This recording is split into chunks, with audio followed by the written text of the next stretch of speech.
BVR Subramaniam साहब द्वारा एक रिपोर्ट निकल के आती है कि हम क्रॉस कर चुके हैं जापान की इकोनॉमी को। इस समय जापान की जो इकोनॉमी है वो 4.186 ट्रिलियन डॉलर है और इस समय इंडिया की इकोनॉमी जो पहुंच चुकी है वो 4.187 ट्रिलियन डॉलर। जिस तरीके की इंडिया की पॉपुलेशन बढ़ रही है उस तरीके से GDP बढ़ रही है, लेकिन हमें ये समझना होगा जिस तरीके का हमारा जो डोमेस्टिक रिफॉर्म्स है वो बहुत ज़्यादा स्ट्रॉन्ग हो चुका है। क्योंकि अगर आप देखो आधार की लिंक वगैरह, GST हो गया, कॉर्पोरेट टैक्स हो गया, तो चाहे आप इसमें लगा सकते हो एक्सपोर्ट या सर्विसेज का बढ़ना, ये भी एक बहुत बड़ा काम है इंडिया की इकोनॉमी को ग्रो कराने में। सबसे मेन चीज़ थी FTA फ्री ट्रेड एग्रीमेंट, जो अब इंडिया जो है इसमें सारे ही देश जो यूरोप के हो गए या ऑस्ट्रेलिया वगैरह, UAE वगैरह, तो इनसे क्या जा रहा है कि हम इनके साथ ट्रेड करें तो वो बिल्कुल फ्री रहे। तो आने वाले सालों में आपको देखने को मिल भी सकता है। तो ये बहुत बड़ा कारण है इंडिया को ग्रो करने में। सबसे मेन चीज़ होती है भाई इन्वेस्टमेंट, यानी विदेशी कंपनी जब आपके देश में इन्वेस्टमेंट करती हैं तो उसका भी एक इकोनॉमी पे, पूरे देश की एक बहुत बड़ा प्रभाव पड़ता है। जब से ये खबर निकल के आई है कि हमने जापान की इकोनॉमी को क्रॉस कर चुकी है, इसके बारे में पूरा नॉलेज नहीं है कि इकोनॉमी, GDP वगैरह जो होती है ये किस तरीके से ग्रो करती है और देश का फ्यूचर इससे क्या हो सकता है। तो उनको क्या लग रहा है कि हमने जो है जापान से ज़्यादा तरक्की कर ली, हम डेवलप हो चुके हैं, जो है एक डेवलप कंट्री है, और हम जो है इंडिया जो है इस समय वो डेवलपिंग कंट्री है, जिसका मकसद है कि हम 2040, 45, 50 से पहले करीबन हम डेवलप हो जाएं, जो इसकी फ्राक में लग रहे हैं। तो ये अगर धीरे धीरे इस तरीके से इकोनॉमी बिल्ड होती चली गई तो हम शायद डेवलप कंट्री बन जाए। लेकिन भाई मैं आपको आज थोड़ी सी रियलिटी चेक दिखाना चाहता हूँ, खासकर उन लोगों को जिन्हें लग रहा है कि हम जापान से ऊपर पहुँच चुके हैं। तो पहले आप रियलिटी देखो। पहले हम सबसे बात करेंगे, बिल्कुल धीमे धीमे चीज़ों को समझेंगे और जानेंगे इसके बारे में पूरा प्रोसेस। हमने सारी चीज़ जान ली कि किस तरीके से स्ट्रॉन्ग होती है। अब हमारे लिए जानना क्या जरूरी है, अगर हमारे देश की किसी भी तरीके से भाई GDP स्ट्रॉन्ग हो रही है तो हमारी पर कैपिटा जो है वो भी ऊपर जानी चाहिए, जो कि इंडिया की इतनी कुछ खास नहीं है। क्योंकि अगर आप जापान की पर कैपिटा देखो तो इस समय तकरीबन 33,900 डॉलर प्रति व्यक्ति कैपिटा है। ये करीबन इंडिया का 12 गुना है। जो इस समय इंडिया की प्रति व्यक्ति कैपिटा है 2880 डॉलर पर कैपिटा है। तो आप इस चीज को निकाल के देख ही सकते हो कि हम किस जगह खड़े हैं। यानी एक चीज देखो इसमें सिंपल, कि जो जापान का एक व्यक्ति है और इंडिया के जो 12 व्यक्ति के बराबर है इस समय, जो उसकी पर कैपिटा का हिसाब लगाया जाए। क्योंकि इसका पर कैपिटा निकालना हमारे लिए इसलिए ज़रूरी है क्योंकि बेशक हम कितनी भी तरक्की कर ले, लेकिन जब तक हमारी पर कैपिटा ऊपर नहीं जाएगी तो जब तक हमें ऐसा ही लगेगा कि देश कुछ हमारा तरक्की नहीं कर रहा है। तो एक चीज़ तो ये होगी, आपको डिफरेंट में बिल्कुल समझ में आ गया होगा प्रॉपर तरीके से कि हम इसमें कहाँ हैं इस समय। अगर आप 1-2 साल पहले की भी देखो ना, अगर पर कैपिटा, तो हम जो है ना, अगर 1-2 साल पहले की भी देखो पर कैपिटा, तो हम बांग्लादेश से भी नीचे थे। क्योंकि उस समय हमारी करीबन 2400 कुछ पर कैपिटा थी और बांग्लादेश की 2500 कुछ पर कैपिटा थी। तो आप ये सिचुएशन निकाल के देख सकते हो। तो ये एक बहुत बड़ा रोल हो जाता है पर कैपिटा का GDP को और ज़्यादा मजबूत करने में। नेक्स्ट चीज़ जो आती है हमारी निकल गया लिटरेसी रेट। क्योंकि लिटरेसी रेट इसलिए बहुत ज़रूरी है, उससे उस पूरे देश की एजुकेशन सिस्टम का पता चलता है। क्योंकि अगर आप देखो इंडिया और जापान को अगर कंपेयर करो आप, तो आप कहोगे यार क्यों कंपेयर करना है, मतलब अपने आप को ही क्यों किसी और से कंपेयर करना है। क्योंकि जिस तरीके की हमारी स्थिति इस समय एजुकेशन सिस्टम ने बना के रख रखी है उसे शायद मैं आपको ना ही बताऊं तो ही अच्छा है। क्योंकि अगर आप देखो केरल वगैरह जैसे राज्य जो है हमारे, जिनका लिटरेसी रेट थोड़ा हाई है, अगर उन्हें हटा दें और बिहार वगैरह के इलाके अगर इन्हें देखा जाए तो इनकी जो लिटरेसी रेट है इतना कम है। अगर पूरे देश का ओवरऑल देखा जाए जो 2022 तक के आंकड़े हैं, 76.32% लिटरेसी रेट है पूरे इंडिया का। जो हमारा मकसद है कि हम 85 तक इसे 2025 के या 26 के लास्ट तक ले जा सके।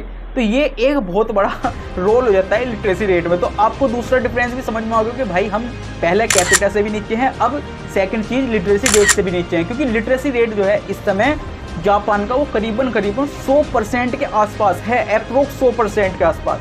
अब आप इससे अंदाज़ा लगा सकते हैं कि किस तरीके की सिचुएशन पर लिटरेसी रेट में हमारी चल रही है। अब तीसरी चीज़ जो इसमें से निकल के आती है वो आती है हमारी पॉपुलेशन। क्योंकि पॉपुलेशन का इकोनॉमी को ग्रो करने में एक देखो बहुत बड़ा हाथ होता है, जिसके कारण बस अगर आप देखोगे जापान अगर हमसे नीचे आ पाया है तो उसमें कहीं ना कहीं एक उसका पॉइंट जो उसे डिसएडवांटेज में लाता है, तो वो कहीं ना कहीं पॉपुलेशन का उनकी ना ग्रो करना, यानी ना बढ़ना। क्योंकि अगर आप देखो इंडिया की जिस तरीके से पॉपुलेशन बढ़ रही है उस तरीके से उसकी GDP भी बढ़ती जा रही है। तो अब इनकी जो ग्रो ये नहीं हो पाई किसी वजह से, तो पॉपुलेशन का भी बहुत बड़ा हाथ होगा इसमें। क्योंकि इस समय जो जापान की पॉपुलेशन है वो 123 मिलियन है और हमारी कितनी है भाई 1.4 बिलियन। तो अंतर आपको शख्स पूरा दिख जाता है कि उनके कम लोग और कितना अच्छा जीवन व्यतीत कर रहे हैं, जिनकी कैपिटा भी हमसे बहुत ज़्यादा स्ट्रॉन्ग है। ठीक है, नेक्स्ट चीज़ जो अब बताना चाहूँगा मैं, उसमें आप थोड़े हिल जाओगे अब देख सुन के। क्वालिटी ऑफ लाइफ्स की अगर आप सबसे पहले जापान की बात करो तो उसमें भाई यूनिवर्सल हेल्थ केयर सिस्टम मौजूद है।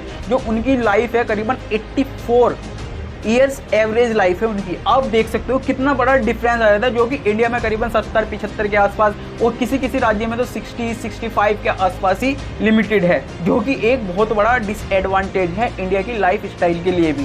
क्योंकि लाइफ का होना यार बहुत जरूरी है किसी भी चीज़ में। आप कहोगे पका रहा है, लेकिन पकाने की बात नहीं है, इसमें आपको समझना होगा इस तरीके को पूरे को। भाई हमने ग्रो करा है, हमें प्राउड है, लेकिन हमें इन चीज़ों को भी तो सुधारना है। जो हम देख रहे हैं अपने देश की जो गलतियाँ भी देख रहे हैं कि किस गलती पे हम वर्क नहीं कर रहे या वर्क धीरे धीरे कर भी रहे हैं, तो उसे हमें सुधार के भी तो चलना है। क्योंकि इस चीज़ को भी कोई ना कोई तो सोचेगा ही ना इस चीज़ के बारे में भी कि हम किस तरीके की लाइफ एक्सपेक्ट कर रहे हैं अपने आप से और हम किस तरीके की लाइफ दे पा रहे हैं। चाहे उनके भाई इंस्टीट्यूट वगैरह हो, कितने अच्छे अच्छे इंस्टीट्यूट है, रेल उनकी भाई high tech metro system, high tech high speed rails, कितने तगड़े तगड़े सिस्टम है उनके पास मौजूद।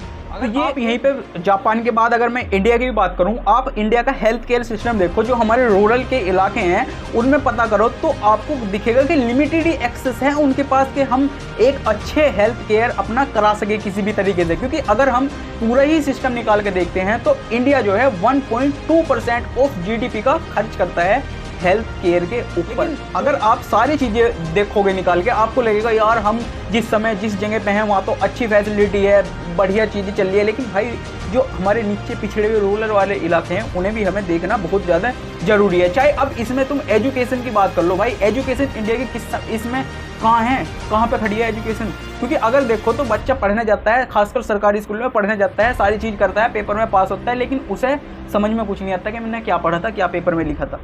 खासकर अगर मैं यहाँ पे एक चीज़ ऐड और करना चाहूँगा, 1-2% बच्चों को अगर उनमें से निकाल दो, जो कि थोड़ा मैं उन्हें भी कहूँगा कि दिमाग से थोड़े तेज होते हैं बचपन से, उन्हें निकाल दो अगर, तो कुछ नहीं हो रहा भाई एजुकेशन सिस्टम को भी लेकर। ना हेल्थ केयर सिस्टम अच्छा है नीचे, ना तुम्हारा एजुकेशन सिस्टम अच्छा है। चाहे आप इसमें आप ट्रांसपोर्ट ले लो, पब्लिक ट्रांसपोर्ट भाई कितना अच्छा है, तुम्हें पता है, खुद को दिख रहा होगा कहाँ पे तुम व्यक्त कर रहे हो अपना जीवन, तो वहाँ पे किस तरीके का पब्लिक ट्रांसपोर्ट है। तो ये एक इंडिया के लिए बहुत ही ज़्यादा गलत चीज़ें हैं जो हम जापान से इसे कंपेयर कर रहे हैं। तो मैं आपका कंपेरिजन आज पूरा मिटाने की कोशिश करूँगा यहाँ पर, ठीक है। अब इसमें एक क्वेश्चन ये भी उठता है कि भाई जापान जो है इतना डेवलप कंट्री है, लेकिन हमें उससे ऊपर हम पहुँचे कैसे और वो नीचे आया कैसे। जीडीपी को जब हम कैलकुलेट करते हैं तो उसे कैलकुलेट करा जाता है भाई डॉलर में। जापान का येन है वो इस समय 142 पर डॉलर है, और इंडिया का जो रुपया है वो इस समय 85 के आसपास, अप्रोक्स 85 के आसपास चल रहा है। तो इसमें जो इनका रुपया जो है वो जिस तरीके से गिरा है, तो वो एक बहुत बड़ा इनके लिए